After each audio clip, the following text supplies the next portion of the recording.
তোর মা একদম পাগল হয়ে গেছে। আমি বলে মাত্র পরীক্ষাটা শেষ হয়েছে, 2টা দিন থাকুক, বেড়াক, রেস্ট করুক, শুনলই না আমার কথা। ওর আব্বা আছে, প্রহর আছে, আমি আছি, তা না তোর মা একদম অগ্রিম টিকিট করে ফেলছে। মা পাড়া দাও তো, খুব ডিস্টার্ব করে, পেইন একটা।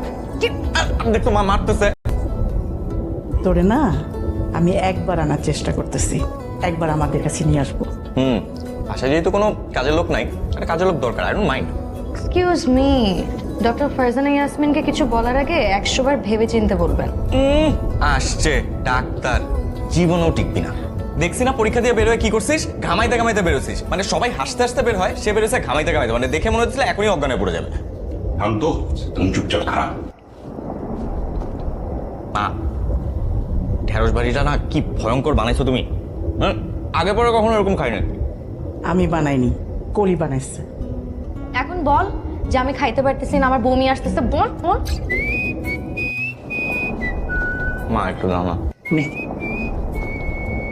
বাইরে যদি প্রতিদিন খেতে হয় তাহলে তো মেয়েকে তো সত্যি সত্যি বাসে নিয়ে আসতে হয়। চাচা আপনার যখন খাইতে ইচ্ছে করবে আমাকে বলবেন, আমি একদম বক্স ভরে সুন্দর করে রান্না করে নিয়ে আসবো। আমি উঠলাম তাহলে, হ্যাঁ।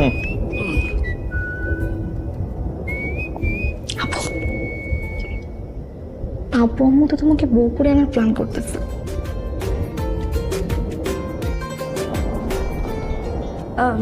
আমি উঠলাম, আমার খাওয়া শেষ। তুই শেষ করলি না, কি হলো? ও খাওয়া শেষ না করে চলে গেল কেন? এরকম না খেয়ে চলে গেল কেন? আরে আব্বু আম্মু তো ওরা বউ বানানোর প্ল্যান করতেছে। হ্যাঁ আরে হ্যাঁ,